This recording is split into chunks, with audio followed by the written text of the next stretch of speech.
दत्तगुरू शांतपणे तुमचं आयुष्य बदलतात हे संकेत ओळखा.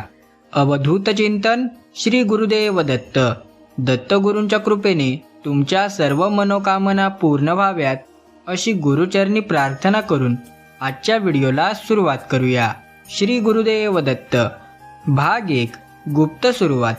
दत्तगुरू शांतपणे तुमचं आयुष्य बदलतात, पण हे बदल नेहमी मोठ्या आवाजात होत नाहीत. अनेकदा ते अगदी सूक्ष्म स्वरूपात सुरू होतात. अचानक मन शांत होऊ लागते. जुन्या गोष्टींचं ओझं कमी वाटू लागतं.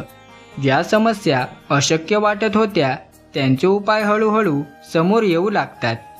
हे योगायोग नसतात, तर दत्तगुरूंचा अदृश्य हस्तक्षेप असतो. जेव्हा तुमच्या आयुष्यात अशा शांत बदलांची सुरुवात होते, तेव्हा समजा तुमच्यावर त्यांची कृपा सुरू झाली आहे.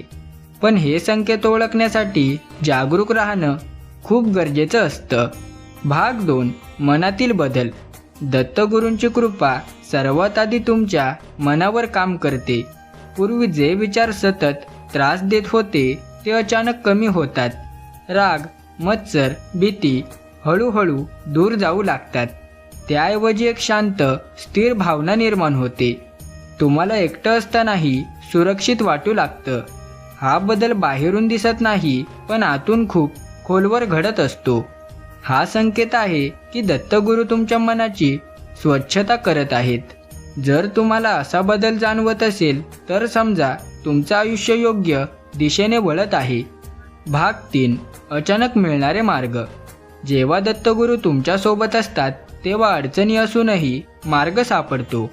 अचानक योग्य व्यक्ती भेटते, योग्य सल्ला मिळतो किंवा एखादा निर्णय सहज स्पष्ट होतो. हे सगळं अचानक घडतं, पण त्यामागे एक दैवी योजना असते. तुम्हाला वाटतं की तुम्ही निर्णय घेतला, पण प्रत्यक्षात तो मार्ग तुम्हाला दाखवला जातो. हा संकेत असतो की दत्तगुरू तुमचं मार्गदर्शन करत आहेत. अशा वेळी शंका न करता त्या मार्गावर विश्वास ठेवणं महत्त्वाचं असतं. भाग 4. स्वप्न आणि संकेत. कधीकधी दत्तगुरू स्वप्नांमधूनही संकेत देतात. तुम्हाला मंदिर, साधू किंवा प्रकाश दिसतो आणि त्या स्वप्नांनंतर मन प्रसन्न वाटतं. हे साधं स्वप्न नसतं, तर एक दैवी संदेश असतो. अनेक वेळा त्या स्वप्नांनंतर तुमच्या आयुष्यात सकारात्मक बदल घडतात. हे संकेत ओळखणं महत्त्वाचं आहे, कारण ते तुमच्यासाठी मार्गदर्शन असतं. जर तुम्हाला वारंवार असे अनुभव येत असतील तर त्याकडे दुर्लक्ष करू नका. हे दत्तगुरू तुमच्याशी संवाद साधत असल्याचं चिन्ह आहे. भाग 5. नकारात्मकतेपासून दूर जाणं. दत्तगुरूंची कृपा असताना तुम्ही आपोआप नकारात्मक गोष्टींपासून दूर जाऊ लागता. ज्या लोकांमुळे त्रास होत होता त्यांच्यापासून अंतर वाढत जातं. चुकीच्या सवयी कमी होतात आणि योग्य गोष्टींकडे आकर्षण वाढतं. हा बदल जबरदस्तीने होत नाही, तर आतून सहज घडतो. हे दर्शवतं की दत्तगुरू तुमचं रक्षण करत आहेत. ते तुम्हाला अशा गोष्टींपासून दूर नेतात ज्या तुमच्यासाठी हानिकारक आहेत. हा संकेत ओळखणं म्हणजे स्वतःच्या आयुष्याची दिशा समजणं. भाग 6. शांत आनंदाचा अनुभव.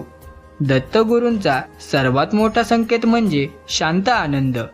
कोणत्याही कारणाशिवाय मनात समाधान वाटू लागणं. बाहेरच्या परिस्थिती बदलल्या नसल्या तरी आतून एक स्थिर आनंद निर्माण होणं. हा आनंद तात्पुरता नसतो, तर सतत टिकणारा असतो.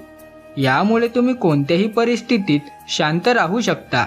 हा अनुभव म्हणजे दत्तगुरूंची खरी कृपा आहे.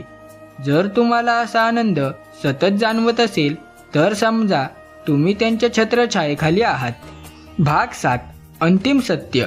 दत्तगुरू शांतपणे काम करतात, कारण त्यांची कृपा गाजावाजा करून नाही, तर अनुभवातून जाणवते.